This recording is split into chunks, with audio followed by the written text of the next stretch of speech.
Uniclac.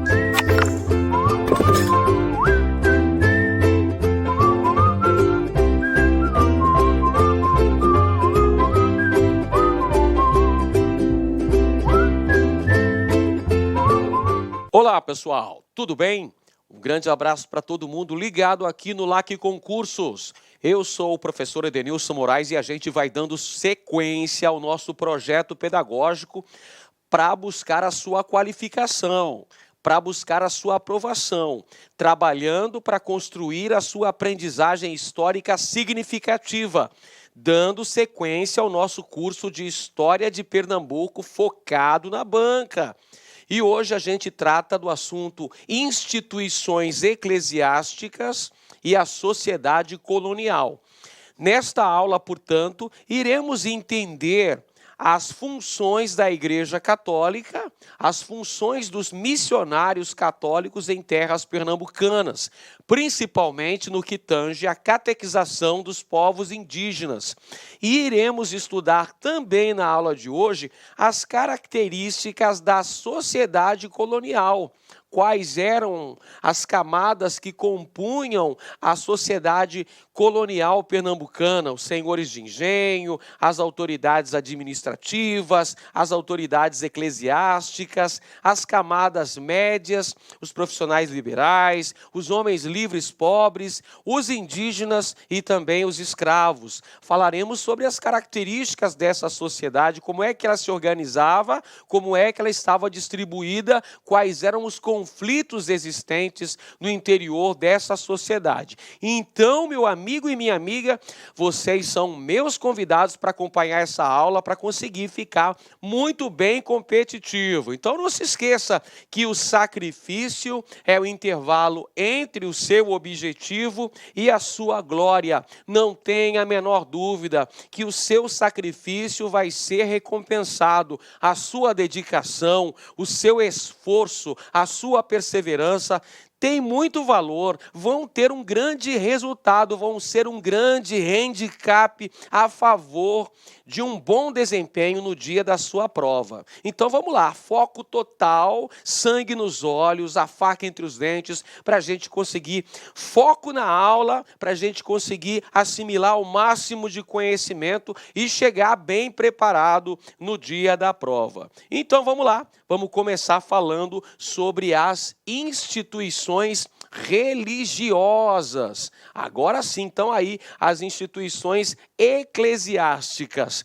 Primeiro ponto muito importante na sua aprendizagem, na sua compreensão histórica, é entender que a Igreja Católica Apostólica Romana foi uma grande parceira da coroa portuguesa. Havia uma grande ligação, uma ligação muito importante, a ligação muito relevante entre a coroa portuguesa e a Igreja Católica. Não é à toa que a Igreja Católica esteve auxiliando a coroa portuguesa no processo de colonização.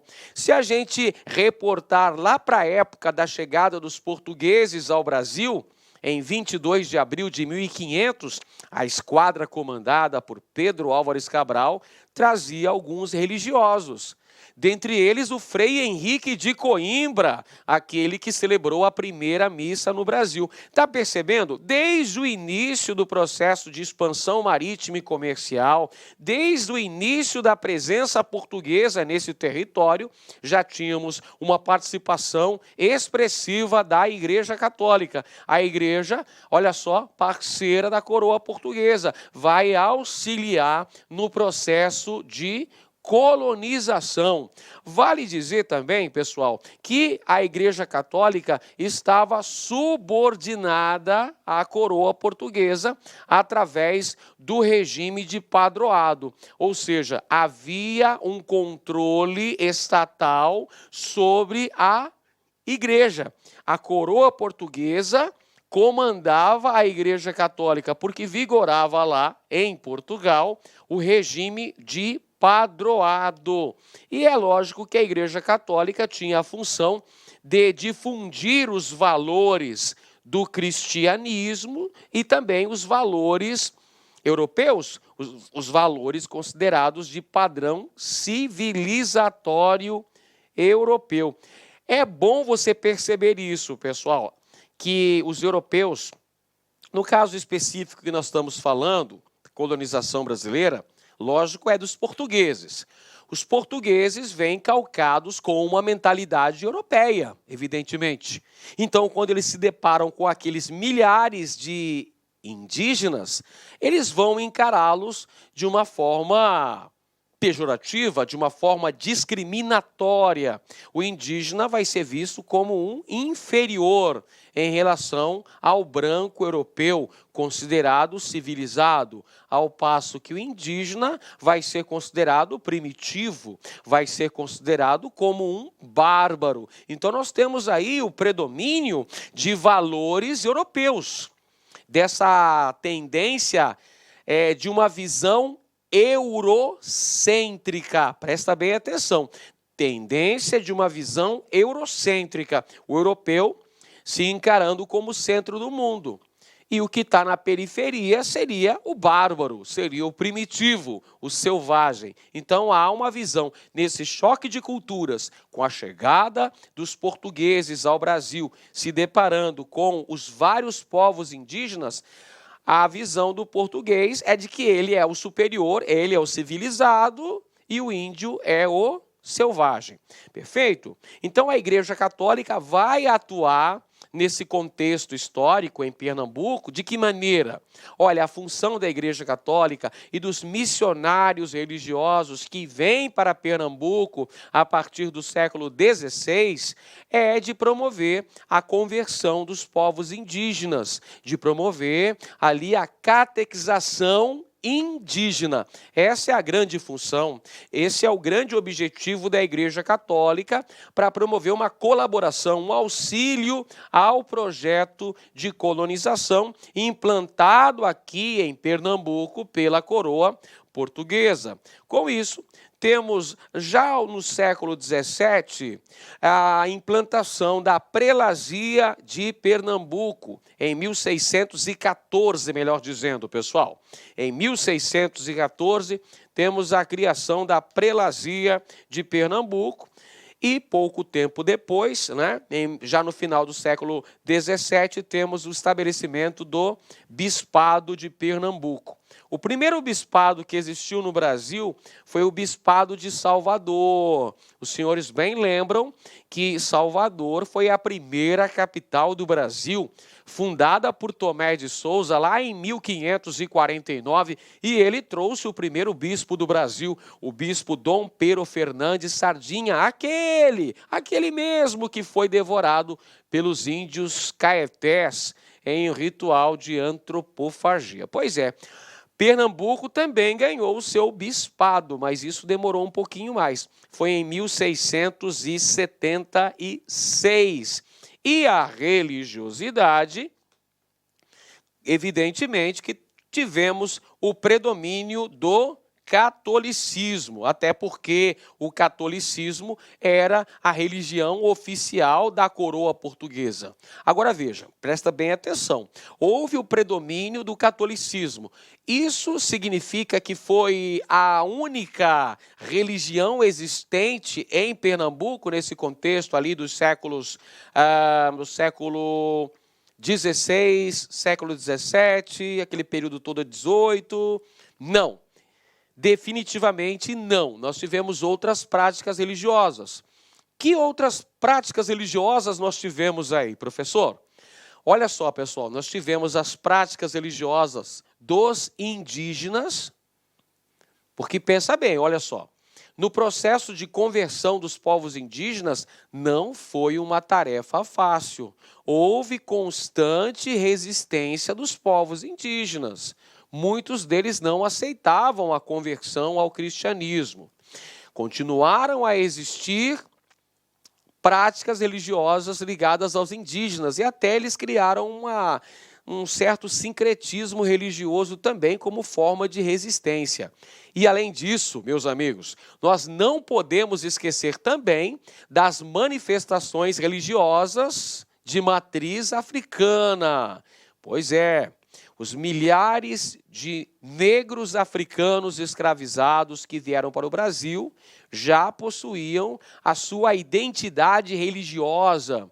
E eles também vão fazer uma certa resistência à imposição do cristianismo. É por isso que nós tivemos o desenvolvimento da religião ou das religiões de matrizes africanas e também de um sincretismo religioso, uma mescla de valores religiosos católicos com valores provenientes da África, com valores religiosos, culto a espíritos oriundos da África. Perfeito? Mas o que predominou? Qual é a religião oficial? A religião oficial é o catolicismo.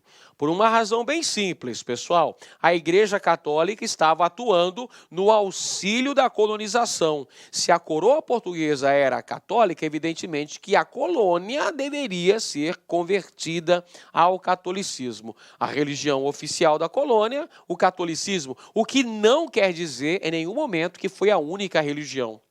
Até mesmo práticas judaizantes foram comuns em vários pontos da colônia. A gente fala sobre isso ainda mais para frente na aula. E é importante também ressaltar que a igreja, as instituições eclesiásticas tiveram participação efetiva em diversos eventos históricos. Em vários momentos da história do Brasil colônia, nós tivemos uma participação importante de membros da Igreja Católica Apostólica Romana. Bom, agora vamos falar de missionários. Vamos começar falando sobre os membros da Companhia de Jesus. A Companhia de Jesus, criada em 1534 por Inácio de Loyola, no contexto da chamada Contra-Reforma. Ora, pessoal, a Contra-Reforma foi um movimento de reação da Igreja Católica diante do avanço do protestantismo europeu, surgindo novas religiões cristãs lá na Europa, o luteranismo na Alemanha, o calvinismo na Suíça, tivemos também o surgimento do anglicanismo lá na Inglaterra. Diante da perda desse espaço, dessa perda de poder dentro do continente europeu, a Igreja Católica resolveu se reorganizar, convocou o Concílio de Trento e estabeleceu normas, estabeleceu regras para o funcionamento das organizações eclesiásticas. Uma das consequências do Concílio de Trento, dessa Contra-Reforma, foi a criação da Companhia de Jesus por este indivíduo aqui, o nosso bom e velho Inácio de Loyola, que criou a Companhia de Jesus. Quais que eram os objetivos aí da Companhia de Jesus? Ela foi criada para que fins? Qual é a função, a responsabilidade da Companhia de Jesus? Eu pergunto para você. É o seguinte, pessoal, a Companhia de Jesus deveria trabalhar com a doutrinação direta ou com a criação de colégios. Trocando em miúdos, a Companhia de Jesus tinha a tarefa de promover a catequização dos povos indígenas. Perceba que os jesuítas observavam os povos indígenas como seres humanos, como portadores de alma, como passíveis da salvação divina. Então, eles deveriam ser preservados da escravidão e ser catequizados. Além disso, as primeiras escolas implantadas no Brasil foram escolas de jesuítas. Quer um exemplo? O Colégio de São Paulo de Piratininga, que deu origem à Vila de São Paulo, a atual cidade de São Paulo, a mais importante cidade do Brasil, foi fundada por quem? Por um jesuíta, José de Anchieta, percebeu? Os primeiros colégios aqui na América Portuguesa eram colégios religiosos, colégios de missionários, notadamente destes carinhas aqui, que eram chamados de jesuítas, que atuaram efetivamente no processo de catequização das populações indígenas, promovendo o aldeamento. O que é esse aldeamento, professor? É a criação de missões religiosas, as missões jesuíticas, que eram aqueles aldeamentos, aqueles locais onde se concentravam os indígenas e, sobretudo, crianças indígenas, porque era mais fácil converter um curumim, ou seja, um índio jovenzinho, um índio criança ainda, do que converter um adulto. O adulto já era mais, já estava mais adepto às suas práticas religiosas, já era mais difícil de ser dobrado. Então, por isso que os jesuítas preferiam converter as crianças indígenas. E isso acontecia nos aldeamentos, ou seja, nas missões jesuíticas. E os padres da Companhia de Jesus também atuaram na educação dos colonos. Então, veja bem, olha só. Havia colégios na América Portuguesa. Havia colégios. Esses colégios eram destinados basicamente aos filhos da elite senhorial, ou seja, aos brancos que iam para essa escola para estudar, para aprender a língua portuguesa, aprender as mais variadas disciplinas. A preparação nesses colégios também sob a chefia dos jesuítas. Portanto, até a expulsão dos jesuítas, que aconteceu no século XVIII, por ordem do Marquês de Pombal, eles tinham o monopólio do ensino no Brasil. Perceba mais uma vez uma informação importantíssima, que você deve levar para a prova. Os jesuítas detiveram durante um longo período o monopólio sobre a educação no Brasil. Então, só haviam colégios jesuítas em nosso país. E qual era a relação com os ameríndios? Qual era a relação dos colonizadores com os povos nativos da terra brasilis? Olha só.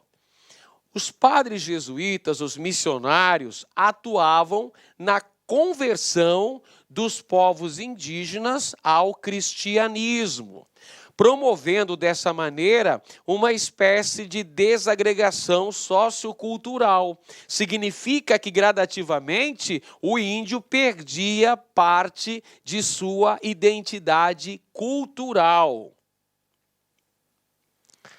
E os índios que não aceitavam aí a conversão ao cristianismo, professor, o que acontecia basicamente com os povos indígenas que eram refratários, caras que não queriam de forma alguma se converter ao cristianismo e virar papa hóstia? Bom, se os indígenas não queriam se converter ao cristianismo, se eles não queriam aceitar Jesus, o que acontecia? Eles eram passíveis da chamada guerra justa.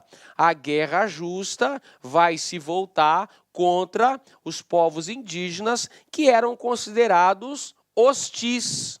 O que é ser considerado hostil, professor? Os povos indígenas que resistiam, aqueles que não queriam perder suas terras, aqueles que não queriam perder sua identidade cultural, aqueles que lutavam bravamente para manter sua identidade cultural, para manter suas raízes e que enfrentavam o avanço da colonização.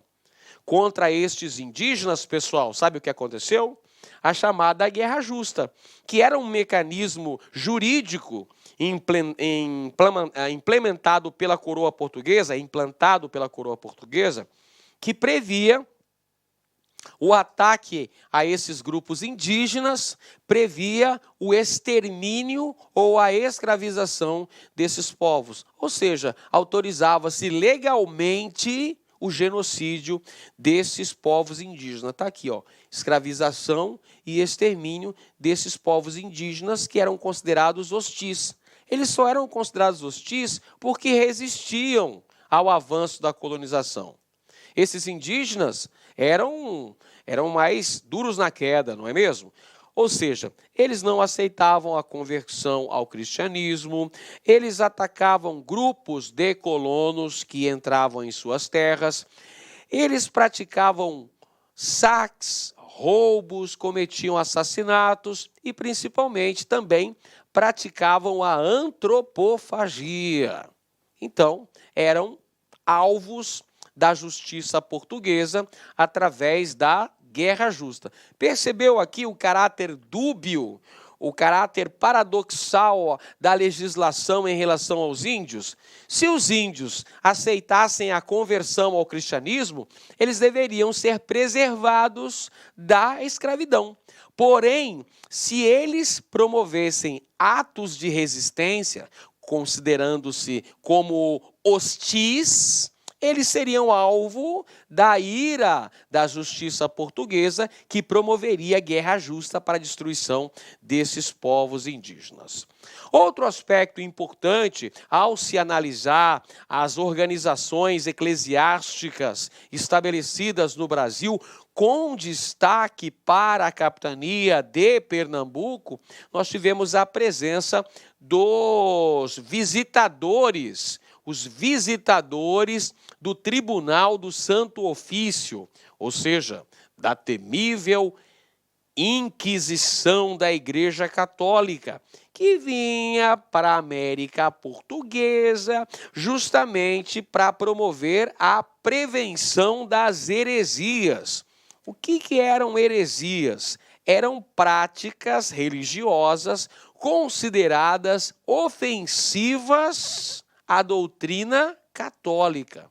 Qualquer tipo de manifestação religiosa que não fosse seguindo os preceitos da Igreja Católica, seguindo o que foi determinado no Concílio de Trento, seria considerado heresia.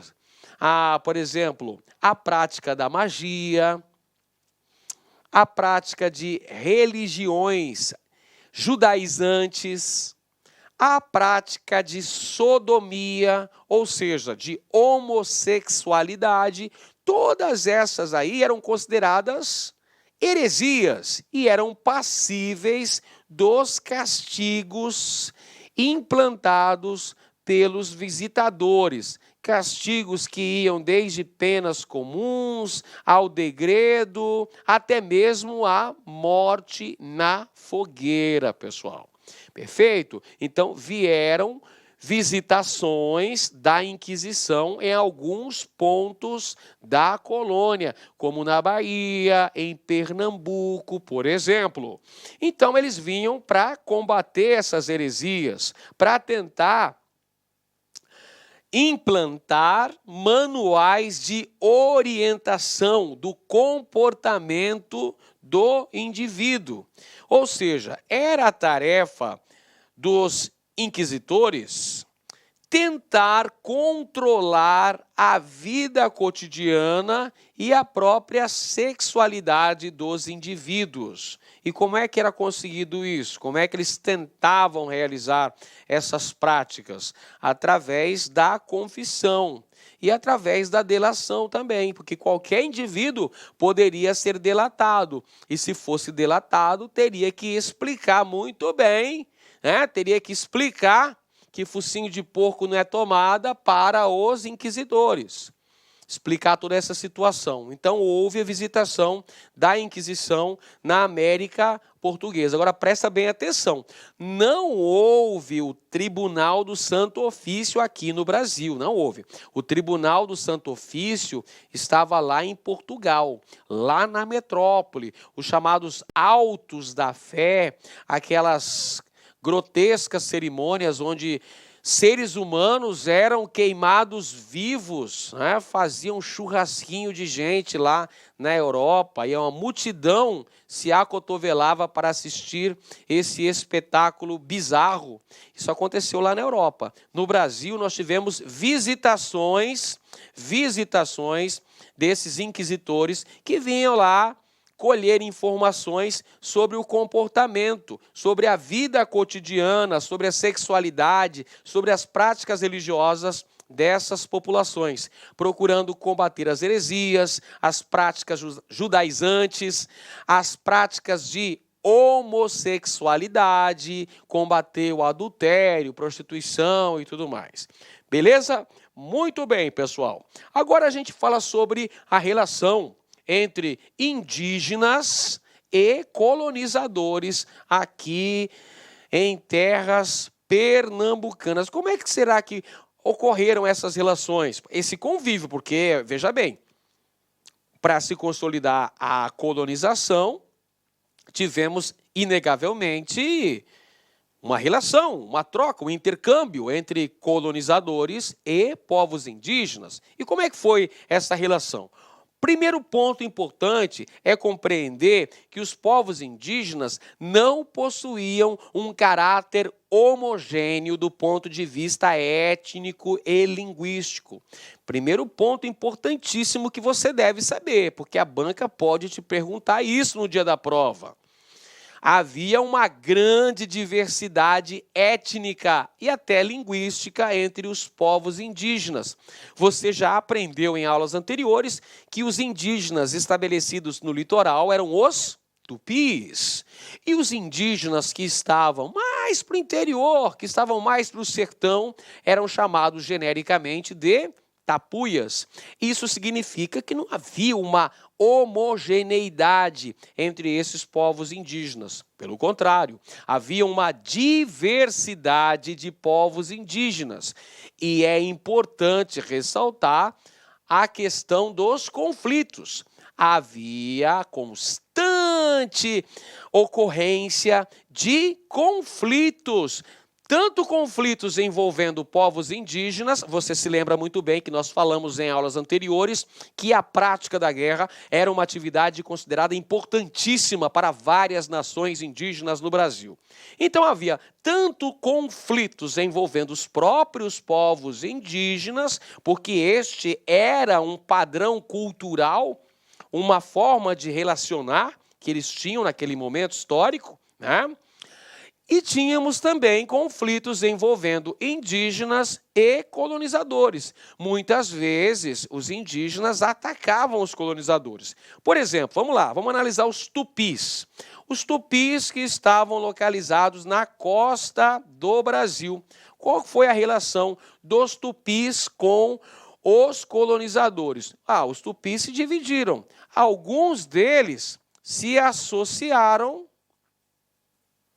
aos colonizadores e outros tupis reagiram ao avanço da colonização.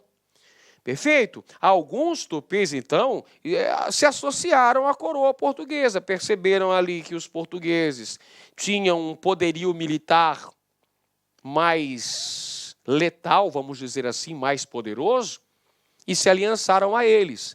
Outras nações, outras tiveram mais opinião. Falou, aqui não vamos aceitar a presença desses lusitanos aqui, vamos enfrentar essa galera aí e tentar expulsá-los. Então, houve reação também. E diante dessa reação, a coroa portuguesa e as próprias autoridades lusitanas estabelecidas no Brasil vão pedir ao rei de Portugal o envio de missionários.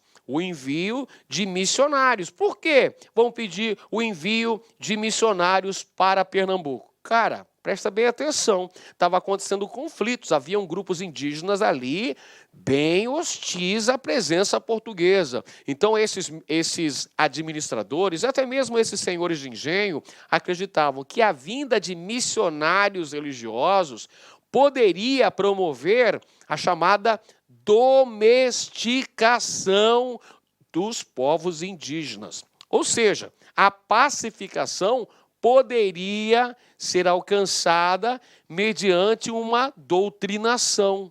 Então, olha só, vamos trazer os religiosos, vamos trazer os missionários, os jesuítas, franciscanos, dominicanos, toda essa galera aí, para domesticar os povos indígenas, para eles pararem de guerrear com os colonos. Vamos tentar domesticar, vamos tentar disciplinar esses povos indígenas. Então, a função da vinda dos missionários de um mundo pagão. É proliferar a domesticação. Então é essa a função, gente. Os missionários vêm para trazer, para tentar realizar a conversão forçada desses povos indígenas, domesticando-os. Só que isso não foi fácil, não. Não foi moleza, não.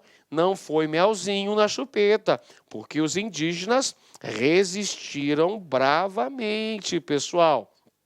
E vale dizer também que os padres missionários, sobretudo os jesuítas, quando a gente fala missionários aí, a gente está se referindo a várias ordens monásticas que vieram para o Brasil. Jesuítas, franciscanos, dominicanos, toda essa galera aí que veio para o Brasil. Porém, os jesuítas é que tiveram uma atuação mais específica, uma atuação mais efetiva aqui em terras brasileiras, e eles vão sim interferir na política indigenista metropolitana. O que quer dizer isso aí, professor? Troque em miúdos, por favor. Eu explico para você. Calma, que eu vou explicar. Os jesuítas vão atuar na preservação dos povos indígenas, impedindo que os mesmos fossem escravizados. Os jesuítas vão ter uma postura de, olha, o índio, ele é possuidor de alma, ele também é filho de Deus, é o bom selvagem, que deve ser catequizado. Em nome do Pai, do Filho e do Espírito Santo. É passível de salvação. Então, os jesuítas vão interferir diretamente na política indigenista metropolitana. Agora, vamos falar um pouquinho sobre a sociedade colonial em Pernambuco. Olha só algumas das características da sociedade colonial. É uma sociedade nitidamente patriarcal. Primeira característica aqui que eu apresento sobre a sociedade colonial é o chamado patriarcalismo, que é bem representado nesta imagem aqui, neste desenho, que é inspirado na tela de Debré. Olha o homem aqui na frente, olha, vem aqui o pai da família, em seguida vem as filhas, e lá no fundo vem a mãe, seguida pelos escravos. Então, mostrando uma certa hierarquia da família brasileira colonial, tendo a figura do pai, justamente aqui na frente. Então, esse é o caráter patriarcal, o pai como chefe da família, o pai como o detentor dos destinos da família, o cara que vai escolher a profissão do filho, que vai escolher o marido das filhas. Pessoal, mas presta bem atenção. Aqui nós estamos tratando de famílias ricas, de famílias que possuíam posses. Evidentemente que em famílias pobres, nem sempre essa regra funcionou. Muitas vezes tivemos famílias pobres em que mulheres assumiam a chefia, assumiam o posto de chefe da família, de esteio da família, aquela que trabalhava para o sustento da família. Em famílias pobres isso aconteceu, mas em famílias da elite o caráter é patriarcal. Olha outra característica importante, uma sociedade estamental. O que quer dizer isso? É uma sociedade em que, basicamente, as classes sociais são bem rígidas. Ou seja, praticamente não há mobilidade social. Professor, não há mobilidade social de forma alguma? Não, não disse que não há mobilidade social de forma alguma. Estou dizendo que, praticamente, não há mobilidade social. A mobilidade social é muito restrita. Por isso que é uma sociedade estamental, tendo no topo setores das elites coloniais, formadas por grandes senhores de engenho, autoridades administrativas, autoridades eclesiásticas, mais abaixo, camadas médias formadas por profissionais liberais, por homens livres, pobres, como carpinteiro, sapateiro, marceneiro, pedreiro, o mestre de açúcar. Mais abaixo, os indígenas e os africanos, que estão na base da pirâmide social na América Portuguesa. Então, isso que quer dizer uma sociedade estamental, uma sociedade com uma rigorosa divisão social. Outro caráter importante era o aspecto do catolicismo da sociedade colonial. Já falamos que o catolicismo era a religião oficial da América Portuguesa, não significando, porém, que fosse a única manifestação religiosa.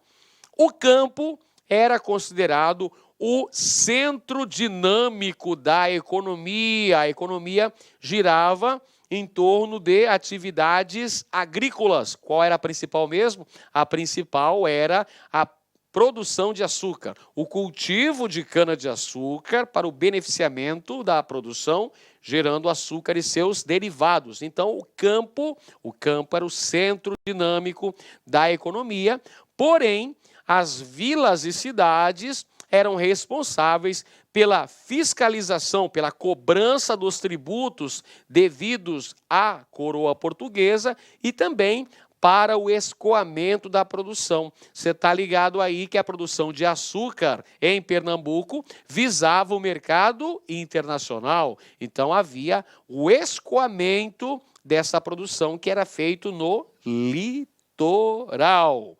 Havia também uma grande diversidade étnica, porque haviam os brancos portugueses, que vão compor a camada senhorial, mas existiam brancos pobres também. Existiam mestiços, houve uma grande mestiçagem no processo de colonização do Brasil. Havia os índios e havia também os negros. Então, é uma grande diversidade étnica no Brasil. Vamos olhar aqui uma pirâmide que eu trago para vocês, ilustrando um pouco da característica da sociedade colonial. Acompanha comigo, então. No topo da pirâmide social, lembrando que é uma sociedade estamental, tínhamos a aristocracia. Quem que é a aristocracia? A aristocracia rural, composta pelos grandes senhores de engenho. Além disso, as autoridades administrativas portuguesas estabelecidas no Brasil também faziam parte aqui do topo da pirâmide. Aqui é a galera da elite. Mais abaixo, nós temos uma tênue camada média. Então, olha só, durante muito tempo, defendeu-se a ideia de que a sociedade colonial era formada por um binômio: senhores de engenho no topo, escravos na base. Não é assim que o negócio funcionou, pessoal. Pesquisas mais recentes já desmistificaram essa ideia, provando que existia entre a camada da elite, a camada superior e a base da sociedade colonial, uma tênue camada média formada pela população livre. População livre estava aqui, ó. Feitores, capatazes de fazenda, mestres açucareiros, carpinteiros, pedreiros. Toda essa galera era uma população livre, portanto, havia também trabalho livre no Brasil. Predominou o trabalho escravo, tudo bem, trabalho escravo tanto de negros africanos quanto de indígenas escravizados. Porém, também se manifestou a presença de trabalho livre no Brasil. Olha outra característica: população mestiça de múltiplo cruzamento étnico. Vai acontecer os cruzamentos interétnicos, branco com negro, gerando o mulato, branco com índio, gerando o mameluco ou caboclo, índio com negro, gerando o cafuso. É por isso que um reflexo até hoje nós sentimos na sociedade brasileira, que é altamente miscigenada. Outra característica ainda, pessoal, é uma sociedade ruralizada na estrutura do engenho, porém urbanizada no litoral. Sociedade patriarcal, estratificada, praticamente sem mobilidade social. Os grupos dominantes da sociedade colonial pernambucana eram elementos que compunham a chamada aristocracia rural. Isto é, senhores de engenho e autoridades administrativas lusitanas. Eles eram os componentes das chamadas câmaras municipais. Você lembra quem atuava nas câmaras municipais? Eram chamados homens bons. Quem que eram esses homens bons mesmo? Eram homens brancos, ricos, proprietários de terras. Então, a elite senhorial, a elite terratenente, a aristocracia rural, controlava o poder nas câmaras municipais. As câmaras municipais eram responsáveis pelo poder local. Haviam grupos marginalizados nessa sociedade. Quem que eram esses grupos que sofriam essa exclusão?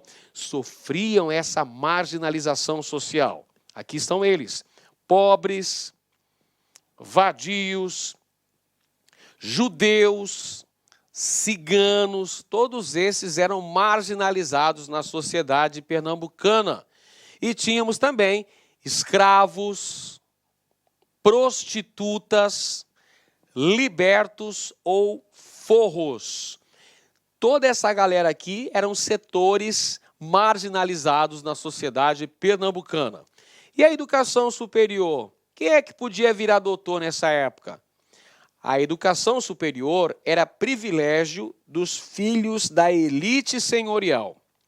No Brasil não existiam universidades, havia uma proibição por parte da coroa portuguesa da instalação de instituições de ensino superior no Brasil.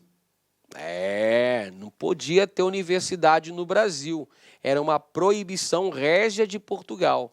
Então, quem quisesse se tornar médico, engenheiro, advogado, tinha que ir estudar em Coimbra, lá em Portugal. Evidentemente, por ser bastante oneroso a viagem e a estadia lá em Portugal, somente os endinheirados é que tinham esse privilégio. Portanto, a educação superior no Brasil, durante a fase colonial, era um privilégio exclusivo dos filhos da elite. Muito bem, pessoal, agora vamos responder algumas questões aí, com base na nossa banca examinadora, para a gente turbinar a nossa aprendizagem e conseguir um grande desempenho. Vamos lá, primeira questão. Rebentou, então, por culpa dos portugueses, uma revolta dos índios, que anteriormente se mostravam pacíficos. E o chefe da terra pediu-nos, pelo amor de Deus, que fôssemos às pressas auxiliar o lugar, do qual os indígenas queriam se apoderar. O número dos defensores montava, incluindo-nos, cerca de 90 cristãos, acrescente-se a esse número 30 negros e escravos brasileiros, a saber, selvagens que pertenciam a colonos. Essa aqui é uma citação do Hans Staden, do livro Duas Viagens ao Brasil. Ele está falando aqui da montagem de uma expedição militar para dar combate a uma revolta indígena que havia estourado contra os colonos. Então aí está pedindo, pelo amor de Deus, para montar uma expedição militar para promover guerra justa contra os indígenas. Agora temos o comando da questão. Sobre a relação estabelecida entre os chamados índios pernambucanos e os colonizadores portugueses, é correto afirmar. Alternativa A. As constantes solicitações feitas por Duarte Coelho à coroa portuguesa, no sentido de permitir que ele pudesse importar para a capitania negros escravizados da Guiné, faziam sentido em face do pendor natural à preguiça apresentado pelos índios. Pelo amor de Deus, você não vai assinalar essa alternativa, né? pelo amor de qualquer coisa, pelo amor dos meus filhinhos. Não faça isso. Se você assinalar aqui, você vai errar. Não vem com caráter preconceituoso, não, pessoal. Isso aqui não é mais aceito. Dizer que os índios não se adaptaram à escravidão porque eram preguiçosos, indolentes, fracos, isso aí já foi combatido.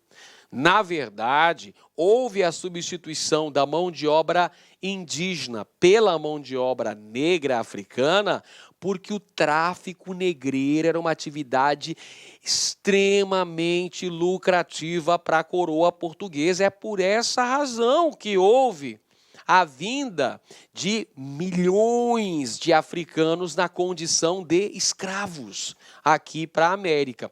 Agora, falar que é preguiça natural do índio, para com isso. Isso aí é preconceito cultural. Errada afirmação. Alternativa B. Ao contrário do que ocorria na maior parte do território da América Portuguesa, não existia nas terras da capitania de Pernambuco diversidade de povos indígenas. Pelo contrário, a dispersão dos caetés por todo o território pernambucano foi um dos fatores para sua rápida conquista e colonização. Mentira, claro que é mentira. Claro que está incorreta essa afirmação, pois havia uma grande diversidade de povos indígenas estabelecidos em terras pernambucanas. Uma grande diversidade. Lembra que a gente falou que alguns dos povos indígenas aliaram-se aos colonizadores e outros promoveram uma tenaz resistência? Então, fica ligado, é uma grande diversidade de povos indígenas. E a conquista não foi fácil, porque houve resistência. Alternativa C. Na capitania de Pernambuco, os ataques indígenas foram constantes às vilas e plantações de açúcar, apesar de as tropas coloniais repelirem as investidas, esses ataques não eram cessados. Esse foi um dos motivos que levaram a coroa portuguesa a enviar ao Brasil levas de missionários para que pudessem atuar entre os índios e ajudar na sua domesticação. Falamos isso durante a aula? Prestou atenção? Eu sei que você prestou atenção. Então, você sabe que essa alternativa está correta. Sim, a vinda dos missionários, principalmente dos jesuítas, tem uma função estratégica aqui na consolidação da colonização. Visa converter os povos indígenas ao catolicismo, tentar a sua domesticação.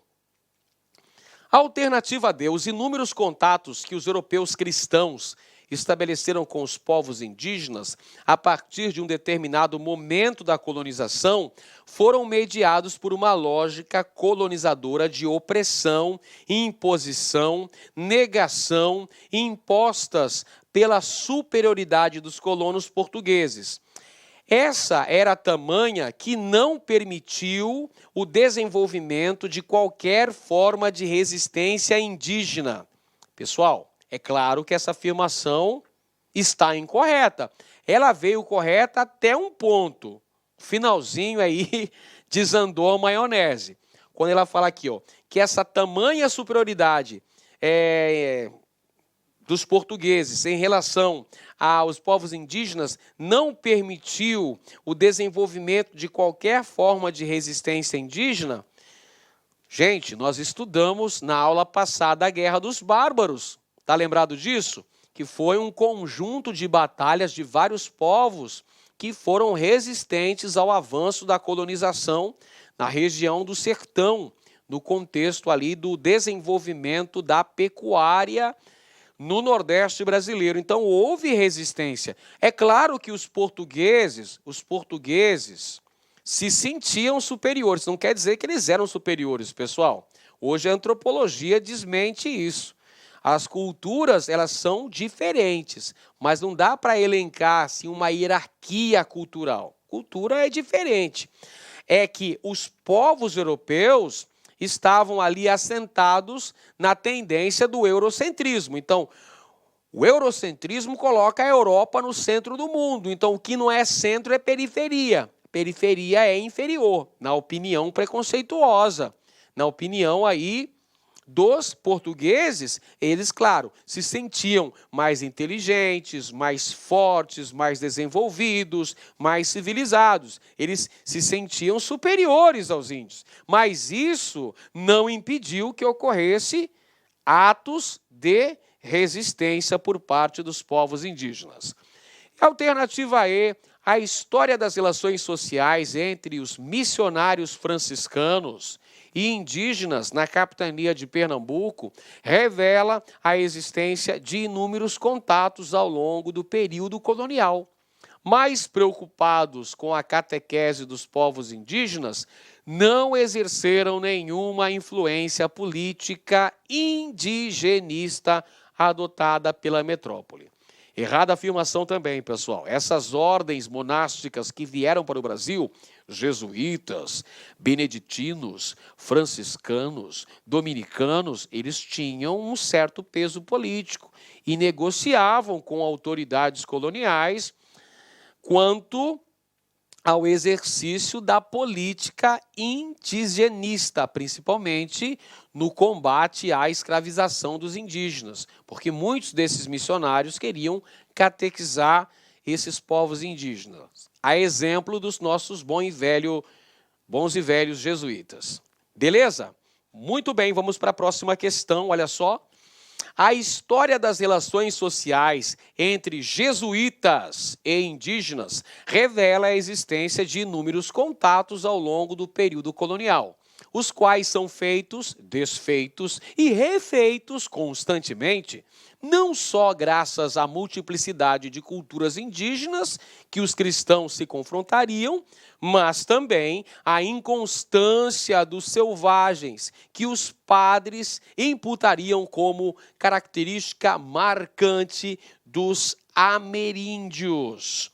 Os indígenas do Brasil mostraram-se entre o dito e o não dito das cartas como agentes históricos, que interferiam diretamente na realidade colonial, movendo-se e adaptando-se, negociando e resistindo de acordo com as circunstâncias históricas enfrentadas. Aí vem o comando da questão.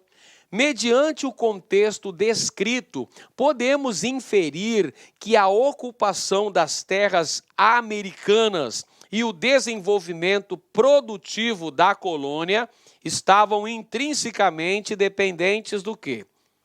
Falou sobre as relações entre os jesuítas e os povos indígenas, a difícil tarefa da conversão desses povos ameríndios, desses povos nativos do Brasil. Então, a consolidação desse projeto de colonização dependia intrinsecamente do quê? Do controle dos habitantes nativos? Claro que sim, pessoal. Para se consolidar o processo de colonização, precisava-se da domesticação dos povos nativos, para que não houvesse resistência aos colonos, para que os índios não promovessem guerras contra os colonos. Então, era de fundamental importância o controle dos habitantes nativos. Isso impediu atos de resistência? Claro que não. Ocorreram vários atos de resistência.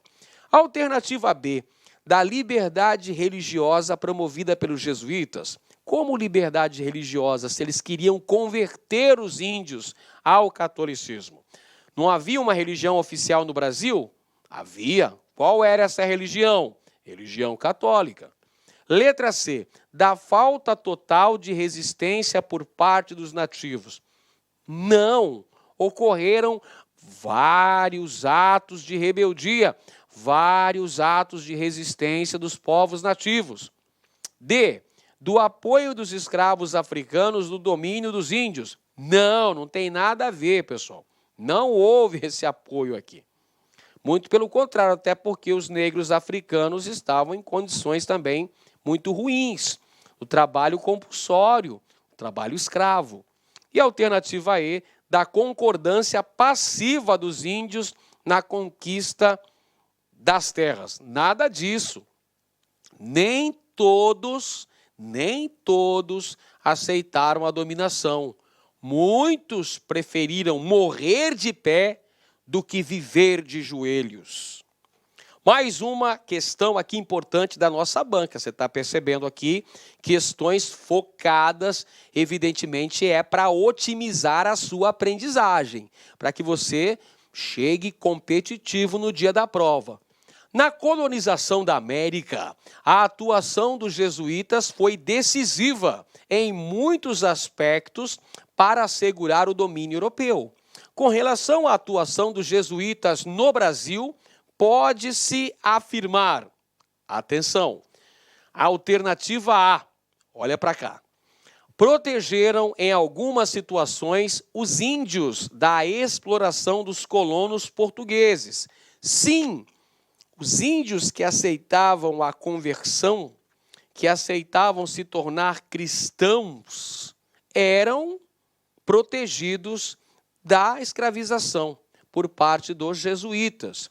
Os jesuítas defendiam esses índios que aceitavam a conversão ao cristianismo. Então, é correto afirmar que, em algumas situações, os jesuítas protegiam os índios.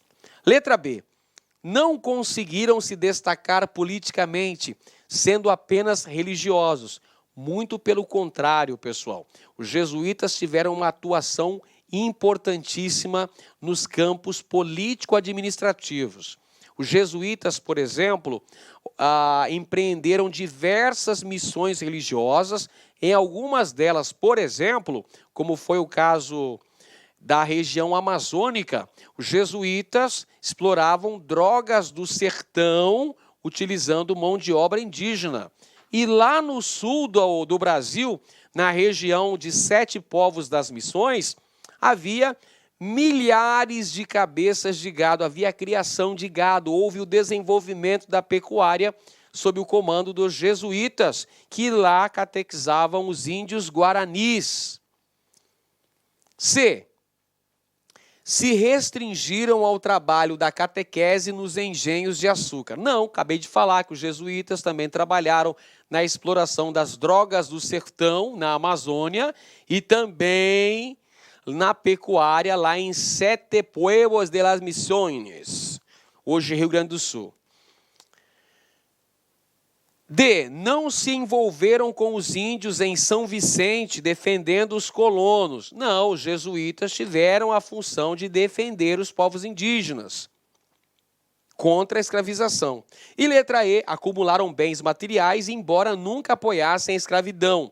Gente, os padres jesuítas, eles eram contrários à escravização dos povos indígenas, mas eles não se importavam com a escravização dos africanos. Fica atento para esse detalhe. Próxima questão aí, gente, olha só, mais uma da nossa banca, UPE-NET e a UPE. Assinale a alternativa correta. Vamos a elas. Alternativa A. As colonizações portuguesa e espanhola tiveram êxito na conversão pacífica dos nativos da América, construindo uma cultura híbrida e diversificada. Incorreto, pessoal. Incorreto por quê? Tanto na colonização portuguesa quanto na colonização espanhola ocorreram atos de resistência contra essa imposição da fé católica, cara. Letra B. As administrações coloniais seguiram inicialmente os princípios do mercantilismo, substituídos já no século XVII pelas teorias do liberalismo econômico. O que é isso? Para com isso.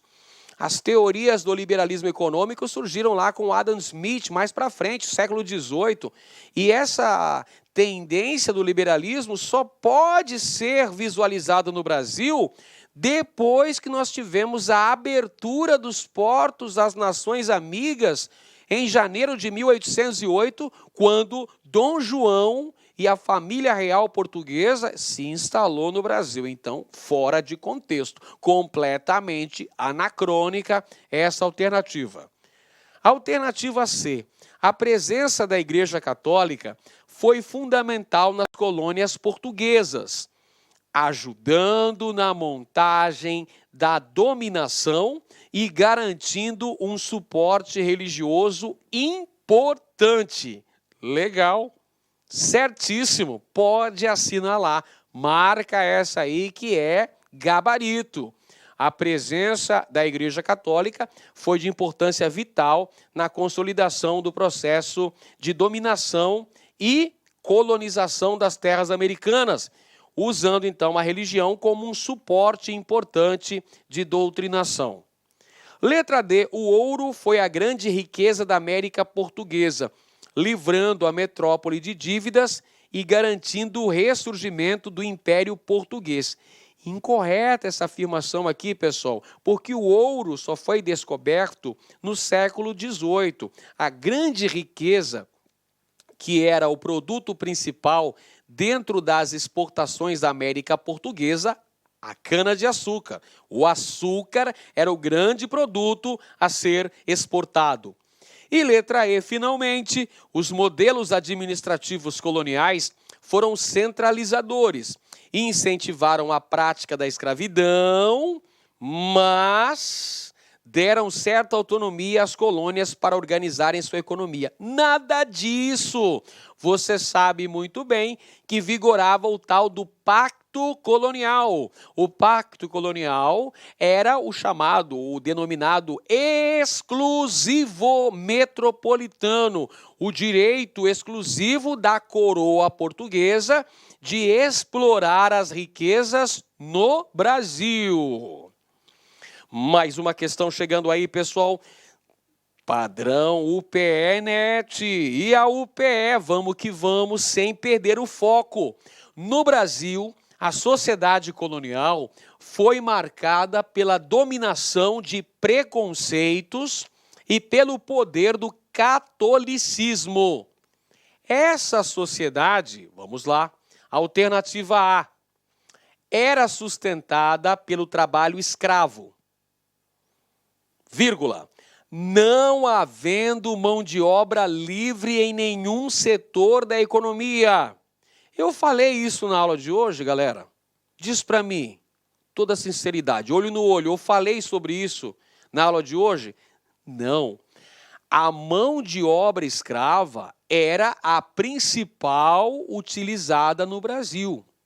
Em boa parte das atividades econômicas, predominou o uso do trabalho compulsório de negros africanos. Porém, existiam trabalhos livres. Lembra do feitor, o capataz de fazenda, o mestre de açúcar, carpinteiros, pedreiros? Eram homens livres, pobres. Havia trabalho livre também, em menor escala, é verdade, mas existia trabalho livre. Então você precisa ficar atento. Cuidado com a pegadinha, cuidado. Letra B, dependia de investimentos europeus, com destaque para os holandeses em relação ao açúcar. Você lembra da nossa aula sobre a lavoura açucareira? Que eu falei que a lavoura açucareira foi um grande sucesso em Pernambuco por causa das condições geográficas favoráveis, solo e clima, solo massapê, clima tropical úmido, por causa da experiência portuguesa no cultivo, da grande lucratividade, o grande mercado europeu ávido para consumir o açúcar pernambucano e também por causa do crédito holandês.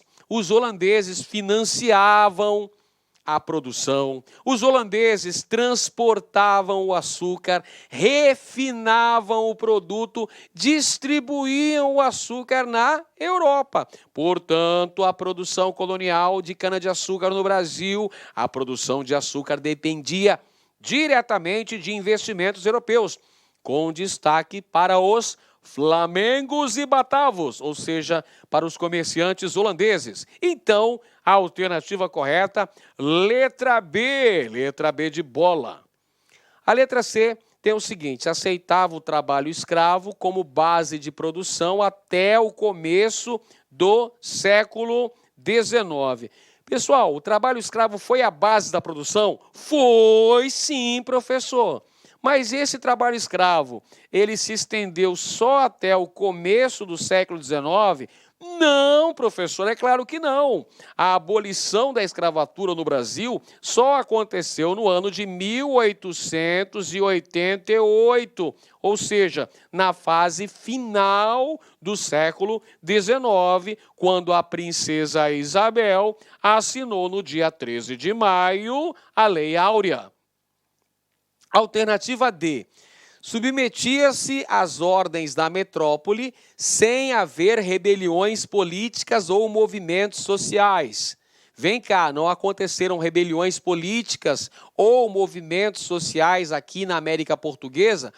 Assim, um monte de movimentos. Em Pernambuco, colonial, a gente tem, por exemplo, a Guerra dos Mascates, nós temos também a Revolução Pernambucana de 1817, temos inúmeros movimentos, então houve sim movimentos sociais contra as arbitrariedades cometidas pela metrópole portuguesa. Presta atenção aí, viu, pessoal? Letra E. Tinha autonomia econômica, negociando com grandes potências europeias. Não, pessoal. O Brasil era colônia de Portugal, então teria que estar submisso à coroa portuguesa. Afinal de contas, vigorava o tal do Pacto Colonial. Mais uma aí da UPE, NET e a UPE. As sociedades mudam suas práticas sociais e conservam outras através de sua convivência no decorrer do tempo histórico. Na época da colonização portuguesa, havia no Brasil uma sociedade marcada pela escravidão e a injustiça social.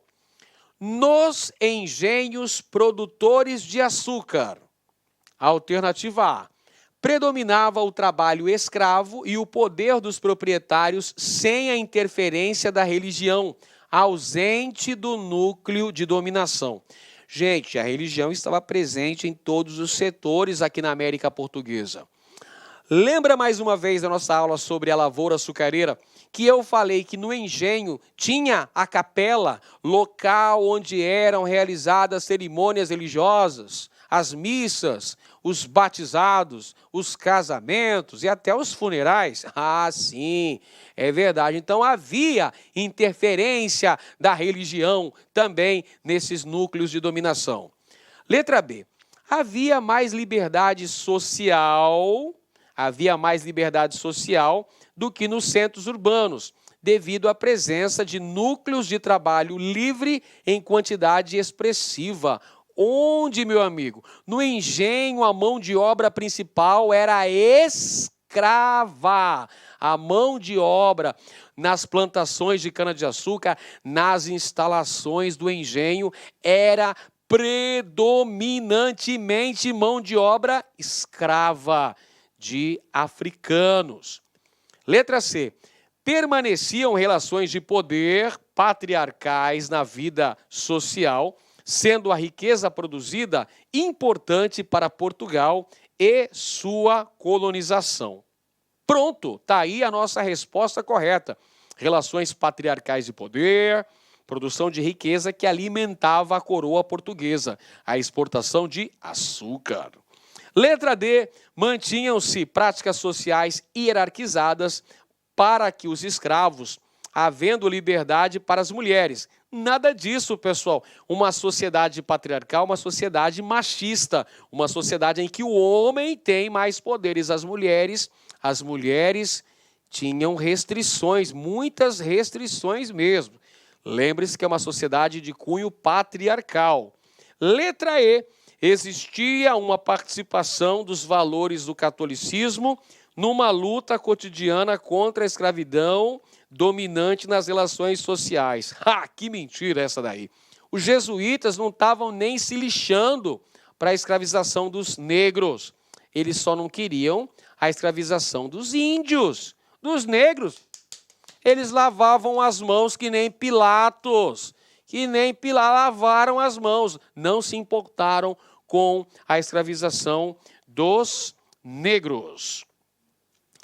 E, finalmente, mais uma questão. No Brasil do século XVI, a sociedade tinha no engenho o centro de sua organização. Então, presta bem atenção. No Brasil do século XVI, especialmente em Pernambuco, a sociedade tinha no engenho o centro de sua organização. Assinale a alternativa que não atesta a importância de sua organização. Vamos lá. Alternativa A. Alguns engenhos funcionavam como unidades de produção autossuficientes, pois além de oficinas para reparos de suas instalações, produziam alimentos necessários à sobrevivência de seus moradores. Correta esta afirmação, pessoal. Muitos engenhos ali tinham próximos roças destinadas à produção de arroz, milho, feijão, mandioca. É isso aí. Letra B. A grande propriedade era monocultora e também escravocrata, voltada para o mercado externo, sendo a montagem da estrutura de produção açucareira um empreendimento de alto custo. Quer dizer, era caro para se montar um engenho de grande produção açucareira. Correto também. Os senhores de engenho, por serem proprietários de terras e escravos, detinham o poder político e controlavam as câmaras municipais, sendo denominados de homens bons, estendendo tal poder para o interior de sua família, através do poder patriarcal. Certo também. Alternativa D. No engenho também havia tipos de trabalhadores assalariados, como o feitor, o mestre de açúcar, o capelão ou padre, que se sujeitavam ao poder e à influência do grande proprietário das terras. Certo também. E letra E. Os grandes engenhos contavam com toda a infraestrutura, não apenas para atender às necessidades básicas de sobrevivência, mas voltadas à atividade intelectual que tornava o engenho centro de discussões comerciais. Ah, para com isso, agora forçou a amizade, né, pessoal? Não existia isso no engenho.